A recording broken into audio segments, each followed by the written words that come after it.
Welcome back to episode 15 of the Forecast Golf podcast. We are your hosts today, the Mitchell brothers. Dave's not here to give us any hair. It's myself, Ross, and joining me is Craig. Craig's back this week. How you doing, mate? I'm all right. I didn't actually think of the baldness, but it's pretty obvious now you're in there. Now you've called it out. Yeah. It is. Yeah. Dave sort of softens the blow a little bit for people watching. It does. But... Yeah. Too much hair, almost. Too much hair. How you been? You played much golf recently? I played yesterday, actually. Oh, okay. How'd you get on? Yeah, really well. Yeah, really well. We played so last year we played in a charity day, and part of that was an auction, and loads of kind of courses donated 4 balls. Right. And we ended up bidding on and winning a 4 ball at a place called Clandon Regis, which is just on the outskirts of Guildford. Okay. I honestly say it's probably top 3 courses I've ever played. Beautiful. Oh, wow. Really good. Just classy. Is that the picture you sent into our group chat? Yeah. I mean, it's the home of Surrey County Golf, so they're based there. But you know you're into a good one when you kind of drive into the car park, and the practice range has got balls already out there, so you don't have to pay for balls or use your own balls to chip onto the practice bit. Like that kind of gives you an idea of where we are. The greens, I didn't see a single bobble at any point. Just really well looked after. An incredible round of golf. So that was last night. And then this Sunday I'm playing in a club match. So we're playing in there's 12 of us playing in a football better ball match. I've missed match play, so I'm looking forward to that as well. What about you? How's your golf going? I played last Sunday. It was a bit of a weird booking. So the course we normally play has got 18 and a 9. But because it was Sunday, we teed off at like 7:30 because it's like championship day. But we played the 9-hole course, and then we went on to the back 9 of the 18. Okay. But had like an hour and a half in between, and that hour and a half just like I had breakfast and had a coffee, and it's just like really stiff after. Yeah. Like couldn't get back out, but I scored okay. I was relatively happy with how I was playing. I was hitting the ball some nice flush. I've started to use my 3-wood, which I've never used. I've never been able to get it, but you and Dave have talked so much about using your woods. Yeah. That what I did, and I don't know if I'm approaching this completely wrong, but I'm hitting it more like an iron, forgetting that it's a wood, like just taking a further step back from it and lining it up like I would do a driver, hitting it like an iron, and it was flying. Yeah. So I mean, Dave, to his credit, always gave me the advice. Like it's kind of it's a high. Don't say the word hybrid, that'll confuse people, but there's still a certain sweep to it. But you're certainly not kind of hitting off of your front toe like you would do a driver. You have to sweep a little bit, but it's 1 or 2 balls in front of middle in terms of your stance. So you're getting the sweep. You're just kind of kissing the ground when you do it. So that's that was the best piece of advice. I mean, Dave's given me a lot of advice. We won't tell it to his face, but like he gives me a lot of advice. He won't watch it back, but it is. And I tell you, it just gives you that thought process. And we'll talk about a bit more about the higher handicap stuff in a bit, but if you start to know obviously how far your 3-wood goes, and you look at I did this yesterday. A couple of the lads I played with, they won't mind me saying, they kind of one of them only ever takes an iron, probably the best golfer out of all of us. Right. But the other guy I played with loves the driver. Doesn't matter. Right. He sees a 300-yard hole and he's going right driver. So now I'm looking at it going right. I need to stay and play. Forget the driver. Yeah, I could drive the green. Chances are I'm not going to. But so I'm just going to stay and play. I'm going to try and divide it into how many shots I want to get in regulation, even if I'm hitting 150. But there was a couple yesterday at 350 that had a bit of challenge to it. I'm thinking, right, my 7-wood goes 220, and I'm thinking pitching wedge afterwards. So it's a game changer. I find there's having that additional club in the bag. Doesn't mean your driver doesn't have to kind of sit there going to waste. Far from it. It just gives you that extra option. Yeah, absolutely. It's changed my game a little bit after 1 round. So I'm hoping to get another couple of rounds, and I've got my golf day coming up in like 3 weeks' time. So you'll be an expert by that point. Well, yeah, hopefully. Yeah, I've got hopefully I can play another couple of rounds. I've got a couple of days sort of free where I can go and play during the day, and hopefully the weather improves. If it stays like it's been the last couple of days, not too hot, just a little bit of breeze, it's perfect golf weather at the minute, isn't it? It is perfect golf weather. I think my wife has just walked out the room. I'm also playing Monday evening as well, nice. So we're on for some good golf. I mean, that's 3 rounds of golf in what, 4 or 5 days. So yeah, lucky with all that kind of thing. But yeah, it is perfect, and obviously we're getting to the point. Hence, it's your golf in 3 weeks' time. It's obviously the longest day. So sunlight till 9:30. Teeing off at 5:30, 18 holes. Thank you very much. That's it. We did a twilight round Friday before last, and teed off 5:30, done by 9:45, and it was just getting dark. It was a 4-ball. It's perfect. Had a couple of beers after the 9th. It was like, that's nice. So there's a difference between, obviously, people look at sundown. You look at dusk, really, because you could play the 18th when it's semi-dark, because no one else is around to enjoy it. So you're definitely getting 18 holes in at this time of night. This time of year, sorry. Perfect. Yeah, it's lovely stuff. So Dave's given us some jobs to do this week, even though he's not here. I feel like I'm being worked. So he's put together a list of 5 mistakes that high handicappers make. I'm the highest handicapper of all of us here, so we'll go through these and just get your thoughts and opinions on them, Craig. Really. So no worries, mate. Point number 1 is rushing shots, particularly over the short game. Dave says to have a look at both sides of the hole, all 4 if you possibly can do. You don't have to be slow. You can do it while your partners are playing their shots on the green or close from the green. It is something I don't do. I will look at the one side and I'll think, okay, you're right, I know where I need to be landing. But I think taking that extra time, like it doesn't have to be slow. It can just be like you walk around, have a look at the whole green. Definitely can help, right? So I'm a 2-sided person. So I will look at both the front side and the back side of it. It depends. I think when I'm playing a new course, every single time I'm doing that. If I'm playing my course, I kind of have a good idea of where the breaks are, and you kind of go, right, I don't really need to look at both sides. But if I'm playing a new course like I did yesterday, I'll look at the hole, and then I'll go and stand behind. Okay. And the other thing that I also do is you have a kind of a rough estimate about which way it will go, but actually it's also worth checking. This is why Dave says about to the sides as well, because you might think it's going to break that way, but if you look at where the runoff of the green is, the chances are that's the one that's actually going to tell you the difference, the break. So it's I would certainly say the reason Dave says to do all 4 is because you're going to get both break and slope as well. So obviously you stand to the side, you can see uphill, downhill, then downhill, then uphill, which we had a lot yesterday. But he's got a very good point.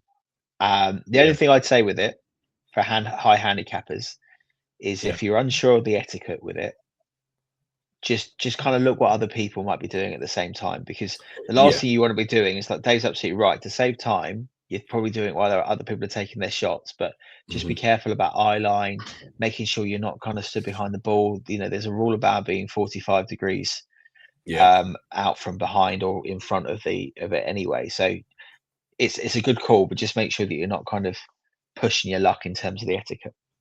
Yeah, absolutely. Yeah, it's definitely a big thing. His second point is not trying to be accurate enough. So even if you're aiming at the center of the green, pick a point on that center of the green where you want to land your ball. When you're chipping it, pick a landing spot. When you're putting, think about which part of the hole is it going to go in. So left, middle, center, right. Like, just be more accurate, or try and be more accurate in your pre-shot rather than just hitting the ball and hoping it's going to land where you want it to land. Yeah, so this is something I don't do. On chipping, I do. Sorry, I take it back. On chipping, I do. On putting, I'm not thinking about which hot part of the hole is going to go in. I'm thinking about the hole. And when I'm, I said this a couple of weeks ago on the pod, if I'm trying to hit a green, I'm just trying to hit the middle of the green. I don't really, sometimes you can look at it and go, right, there's a slope off the right, and if I land it center to right, then it's going to run down into where the pin position is. Sometimes I think like that, but that's probably a bit of advice that I can take on board as well, because I certainly don't think that specifically about my about my short game. No, absolutely not. Third point: prepare for your round. Don't get there 2 minutes before your tee time. Hit a couple of putts and walk to the tee. Yeah. I do this. I find the putting green so boring. Well, the putting green is never consistent. It's never consistent. No. I don't know any putting green I've ever known that's been exactly the same as it's been out on the real life. So Yeah. putting green, I'm slightly against. But in terms of having a swing, absolutely. So I mean, I'm not saying go to the range, but if you're lucky enough to have a couple of hitting nets out by the first tee, which I have at Slimfold where I play. It's a great thing. Just go and hit 10 into the back of the net and just get yourself up there. There's also a very small kind of short game area. It's not putting, but chipping. That's quite helpful. And it's not a proper green up there. It's an awful thing with just some 4 flags just stuck in it. All I'm trying to do is just land it on top. That's all I want to do. That is a big part because at my old club they did a bit of a study that the first 4 holes there, although they were hard holes, they were also the most notoriously poor scoring ones. Right. And the argument was because people just weren't practicing. I mean, my thing anyway is I'm a big fan of not being at the tee 2 minutes before your tee time anyway. You've got to be there 10 minutes. You've got to be there, stretching, the age that I'm at now. Stretching is one thing, but also it's got to be kind of kinetic in its approach. You can't just kind of sit there and stretch a hamstring. You've got to kind of you've got to be properly swinging across. You've got to work the whole body. So that's the other thing I would say, that preparation is a big part of it. Stretching, hitting a few shots, not going big dog with a driver in those nets, but just taking a 7-iron or a pitching wedge or whatever you want to do. Preparation is huge, and I think that is something that I would advocate for sure. Yeah, definitely. There's nothing worse than walking up to that first tee knowing you've not stretched and feeling stiff and you're not going to hit a pure one. It's not going to work. I remember the round that I had, the medal that I had a few months ago. Oh, it was about a month ago. I knew I was on for a bad one because I got to the tee. I couldn't find my glove. I had to run back to the pro shop, buy a glove, then didn't get to go and hit. And I just felt like from there on in, my preparation was all out of kilter. I just went, right, I've screwed this a little bit. I need to just maybe forget this round before it even finished the third hole. Its fourth point, knowing when to attack and when not to. Sometimes the percentage shot is attacking, going for it over a pond, for example. But sometimes you're better hitting your chip 25 foot past and being on the green than getting too cute and leaving it in a bunker or on the rough. That's something I've leaned a lot more into this past 2 years when I was getting seriously back into golf, is not going for those hero shots. Just I've got no ego about laying up and then just chipping onto the green rather than going for it and spooning it right, smashing it past. Just make it easier for yourself. That's absolutely what you want. It's back yourself to get a 2-putt. That's how I genuinely how I look at it. There's a hole at my old club at Horsham, the 5th. It's actually drivable. It's about 250 yards. I don't really get much height on the ball anyway for me to be able to drive it. Because it's a massive pond in front. Kidney green that kind of wraps around the pond. Now, if you hit an iron off the tee and you hit it left, there's some trees kind of guarding, but you hit it left, you've got a nice shot in, you've got the whole kind of green to aim for. But if like most people play like me, you hit it a bit right. All of a sudden you've got nothing but a pond in front of you with a very shallow green behind. And the amount of people I see that go for the hero shot and put it in the water, or go for the hero shot, scull it and put it behind into the woods. So now if I'm out on the right, I'm looking at the left-hand side of the green, which isn't covered by the water. Even if I leave myself with a 40-foot putt, I'm banking, to get that down in 2 and aim it. So it's really strange. I'll end up kind of hitting a 200 shot out to the right and then hitting a 50-yard shot over to the left-hand side of the green just to make sure that I'm not taking on that hero shot. That's a big part of it. Knowing when to attack. I mean, the other thing with it, I'm just going to check Dave's list again. I don't want to kind of take away from what he's about to say, but no, he didn't. But I think the other part of the game is is when you're in the trees, and this is a big part of high handicapper, looking at the pin and going, right, hero shot. I'm going to take that on. I can get over that. Take your medicine. How many times have we taken your medicine? Is such a big part of it. Like the fact is, if you add on 2 shots, where are you going to be? If I end up hitting sideways and then hitting forward 200 yards, or smashing it against a tree and being exactly the same situation.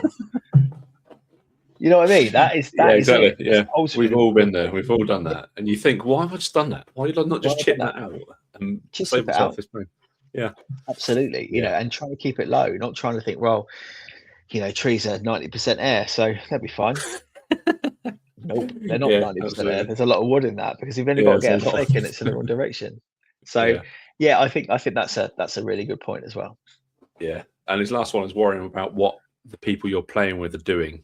Distance is the main one. Don't try and keep up with other people. And I've taken that on. Like the 3 guys I'm playing with, more often than not, they'll all pull out their drivers, and I've got no shame. I've got a 5-iron in my hand. I know I can keep that in the middle of the fairway, and I can hit it. If I make a clean shot, I've hit that as fair as their drives. And what have I gained? What have they gained out of that? Nothing. They've been driven the same distance with a 5-iron. Yeah, I'm fully on board with that. You know, I've said many times on this podcast now about my 7-wood, and actually what I'm trying to do now is kind of show people in a different way. Did it on the first yesterday at Clan and Regis. My mate Darren pulled out the driver, sent it left. Having just watched me put the 7-wood 220 down the middle, when he was asking why you're not taking the driver, and then looking at it and going, oh yeah, this 7-wood might be a good idea. And there is a genuinely make your own game, make people think what you're doing is the way to do it.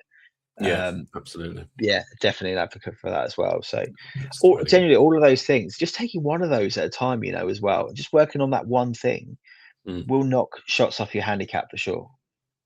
Yeah, definitely. The no when to attack one, the round I played last Sunday, and it's a tiny small thing, but I used the same ball every single hole. Didn't lose a ball because I was just playing sensible golf, and that hasn't happened to me maybe ever. Get it retired. Get it on a shelf behind you, mate. Get a little glass case, stick it on the windowsill. There we go.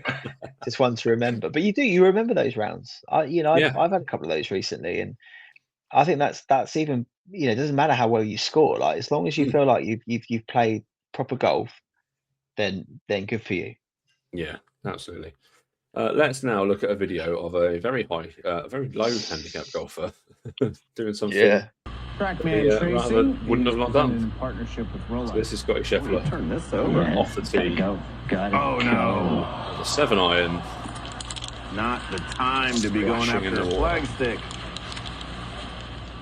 Not that he meant to, but I never thought that I was the one. I don't know what to do. I can't hear a word you're saying. I'm bored of talking. I feel like that was a good shot. It was a good shot. Now I'm in the water. Because it came in out of the right.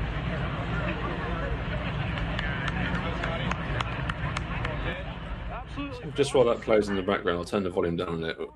Scottie, he's clearly not happy with his caddy here, because he's taken that 7-iron, and as far as he's concerned, the wind has taken that. Yeah, he's hit that as nice as he can do, but the wind at the far end of the hole has pushed it right into the water. Yeah. Where opinions have been split on his reaction to this online. Where do you think you fall on it? I've watched it a couple of times now. I think there's a few things to it. Like, he's on the 16th, he's even par. Like, Scottie hasn't had the best set of tournaments where the first round has been pretty poor for Scottie, and I think the marginal gains come into this. I am quite split on it as well, because his caddy makes probably 10% of his winnings. It's an awful lot of money. So even if you're thinking like he's in charge of 1 in 10 shots, you know, earn your cash. So I can kind of see why he would be blaming him if he feels like he's hit that. And I've got no reason to distrust Scottie on this. If he hits that as well as he can do, he's probably working on poor information, you know. Also, probably not the line he should be taking anyway. Looking at that shot, like it's not all on his caddy. It's not all on his caddy. No. But then to close it out, which I think is probably it's 1 against 2, and I'm going to come in on the side of the caddy here, is don't ball him out in front of a crowd of thousands of people there and millions watching across the world. Like, don't do it. Scottie's a nice guy. He's clearly struggling a little bit with his game at the moment, and this is in Scottie terms. He's still bloody good. He's clearly struggling with his game, and he's just I think he'll probably regret that. He'll come to regret that. There'll be apologies being made. But so in terms of the decision, it's 50-50. Definitely the caddy's got a part to play, and he earns his money. Yeah. Scottie's taken the wrong shot. He's gone too straight on it. I think he had all that space out to the right. He should have done that. A little bit more distance, he would have been fine. But finally, whatever happens, just have a little word and say, cocked up there, mate. Like, and have a proper conversation that way. You're on the 16th. You're 2 holes away from being able to have a proper conversation and going, look, can't be having that. Like you know, there was a 19 mile an hour wind coming in. That's a 2 club wind. I need to know these things because he thinks he's hit it as well as he can. So that's where I think. What about you? How do you feel? Yeah, I'm pretty much in line with you. It's a little bit of it's both their problem. I think it's both their fault a little bit. Yeah, I think being a caddy it must be an incredibly hard job. Like where you are, especially for the big boys as well. Yeah, exactly. You have to get everything spot on the whole time. But how can you tell what the wind is doing 200 yards up? Like, there's obviously ways of telling that, but a sudden gust might have come in just as Scottie hit that ball, and by that point, it's too late. There's nothing you can do about that. Is it in Ohio as well? Is it? I think this is where it's at the moment. I think it is. Yeah, where they're playing now. Yeah. And to be fair, naturally, a place that's notoriously difficult for wind. Like this is a tough old place, and it's quite open on that hole. It could be swirling. It could be doing anything. Yeah. But sometimes you just get that gust, and you miss it. But it felt like Scottie was pretty adamant that wind was up there the whole time. So. I haven't seen how he's gotten on that hole today. I haven't seen how he's gotten at all today, to be fair. Or he's not. Yeah, no, he'd be out of that at the moment. But it'd be interesting to see what happens next. But no, just nothing really. It's a nothing thing that he's kind of made a massive issue out of. Yeah, it's created some buzz. I mean, he's created buzz. It's getting more eyes on golf at the end of the day, which is good. Be good or bad, I guess. Yeah, that's true. I mean, it's the alternative is they're playing in Valderrama this week on Live. So I think in very windy conditions there by all accounts, but I think I'd much be preferring to play at Jack's place in Ohio. Yeah, definitely. Speaking about eyes on golf, the Open ticket prices for next year have been released alongside following on from the last few weeks of the Ryder Cup ticket prices. What are they doing? Like the £150 for this year's Open, like you said before recording, I'm genuinely considering that because for one day to watch the best golfers in the world at one of the best golf courses in the world. Exactly, yeah. That I feel that is just about worth it. Yeah. Next year, is it St Andrews next year? I think. Yeah, it is. Put them up again by another £20. Yeah.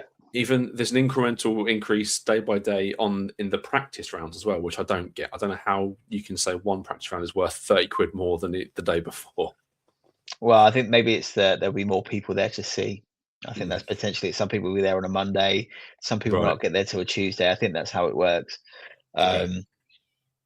Look, let's talk about the Open first because my wife's just walked in the room. Yeah, there's a chance I'm going to try and get tickets. Yes, it's going to be an awful lot of money. She's now looking at me. I've done 2 Opens already. Right. So I went to Royal Liverpool.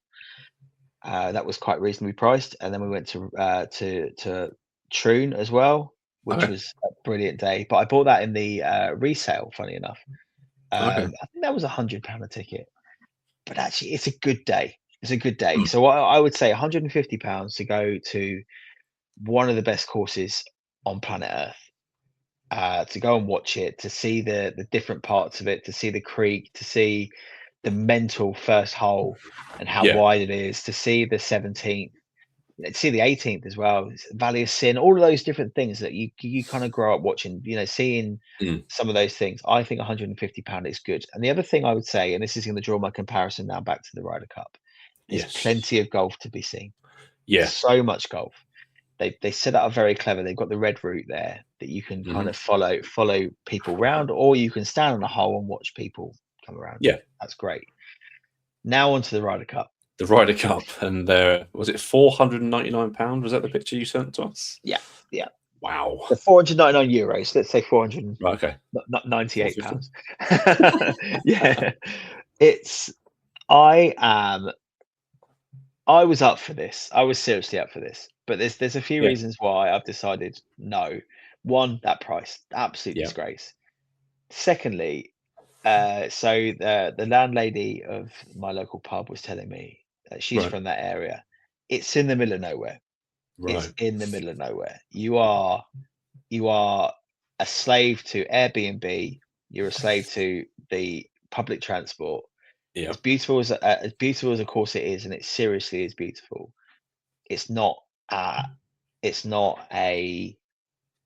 kind of classic course that you think, right, that's one I've got to go and see that because it's an amazing course. You're not getting that out of it. So those are the two reasons. But also the last one, and Dave made the point, he went to Rome. Yes. And he said there's only 5 games going on or something silly like that. Unless you're going on the last day. Yeah. There's so many people around that core kind of first 4 holes, and all the crowd are just moving like at a time. You don't see anything. Don't see anything. And I think was it Marco Simone in Rome? The nice thing about that, at least, was, and Dave's speaking from experience, at least there was kind of ups and downs where you could see from a distance. I don't think you're going to get that at Adair Manor. I'm not sure it's the hilliest of golf courses. So actually, you're spending €499. It's probably going to cost you, an Airbnb at probably £800 a night. Yeah. And you're not going to see much golf. It just doesn't add up for me. It's really crazy prices. Like, I'm going to the British Grand Prix again this year. We went last year, and we've paid. There's 4 of us. I think in total we've paid sort of £2,500–3,000. But that is for tickets. That's for grandstand. That's for 3 days. That's for an Airbnb. That's for everything all in. So you're probably looking around the same. But I'm going to see more action because I've got qualifying, practice, a sprint race, a proper race. Like, there's a lot going on. Yeah. It's just too much money. And I would love to go to a Ryder Cup, but I feel that might be better on TV. Oh, it is 100%. You can take 100%. In the atmosphere. Like the atmosphere at Beth Place last year, you could feel that atmosphere coming through the TV. I was angry watching it. Because of that. And that was just watching Paul McGinley. But no, it is. They do, like, Sky do an incredible job of building up that atmosphere. Very good, and to be fair, quite neutral in their approach. I felt last year was excellent, and you don't get that there. The great thing about the Open radio is great. You don't get everything out of it, but Open radio is great. You can kind of go around and hear what's going on around you, and it's fairly live. You can hear kind of the crowds go back and forth. Yeah. I don't think you necessarily get that out of the Ryder Cup, because I think it's just going to be noise the whole time because you're so close. You're only at 4 at a time. Yeah, as good as an idea as it felt at the time. Nah, like maybe if it ever comes back to an English course, and specifically an English course, because then you might be able to get up there and back in a day. Let's say the Belfry, for instance. The Belfry is 2.5 hours away from down it. I probably could that's drivable, isn't it? Yeah. Absolutely, yeah. Not that they're going to do that anytime soon, because they are genuinely trying to get around the world, aren't they? They're not trying to just stick it to these areas, or even a push into some of a Welsh course or something. I can't see it being. I can't see it being something I'd want to do now, because it just feels like everything in it. You're looking at £3,000 once you're finished. Yeah. And let's be honest, you're going to want to go spend some stuff in the merch tent. Absolutely. Yeah, that's it.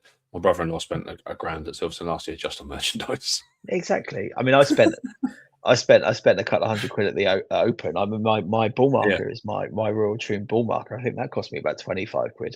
Yeah, it's mad prices, but you need a memento, right? You need something from you it. have to remember. I think that was I think when I went to Troon, the memory I've always had of Troon was it was 32 degrees down here.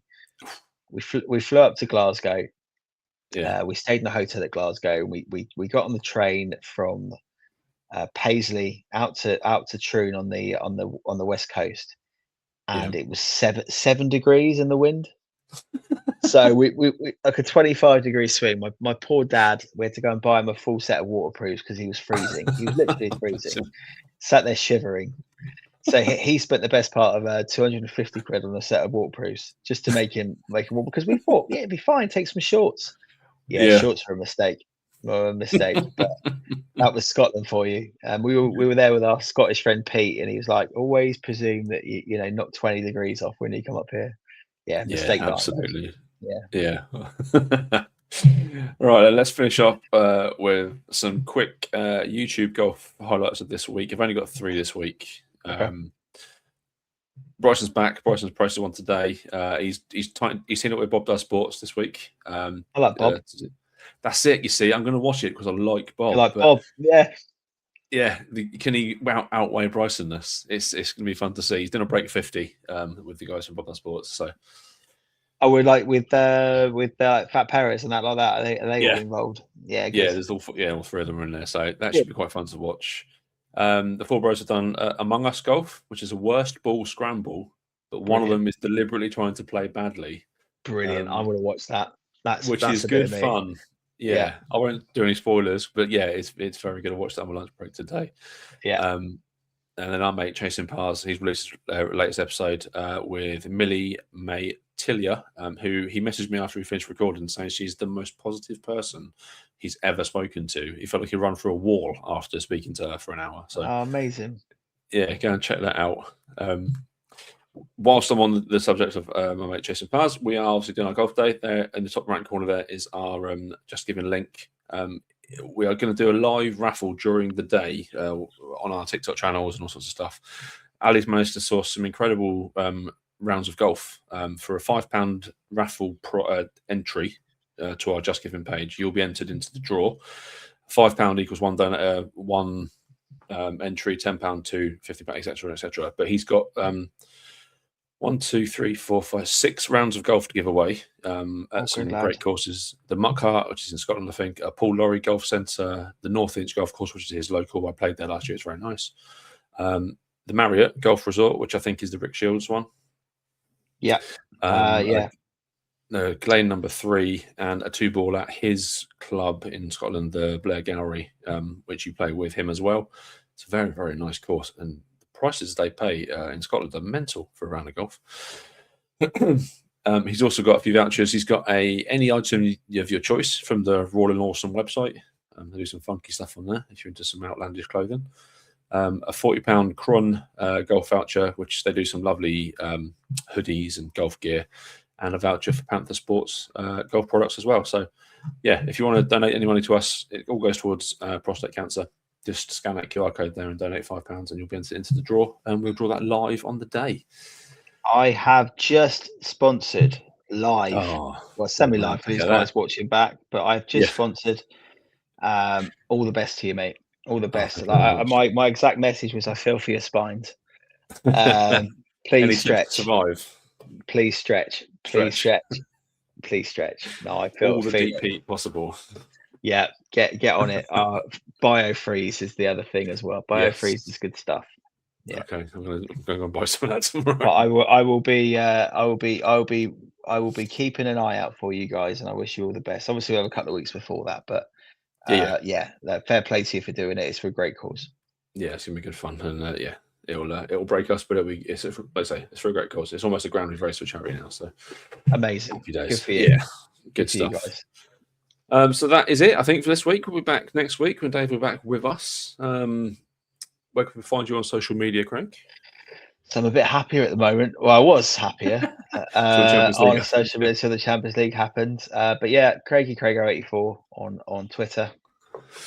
Lovely. You can find me at Rossbell__, or if you're on YouTube, which you are right now watching this, go and subscribe to my video game podcast. So many moons ago, there used to be a podcast called Ready Player 2, which I hosted with 3 of my mates.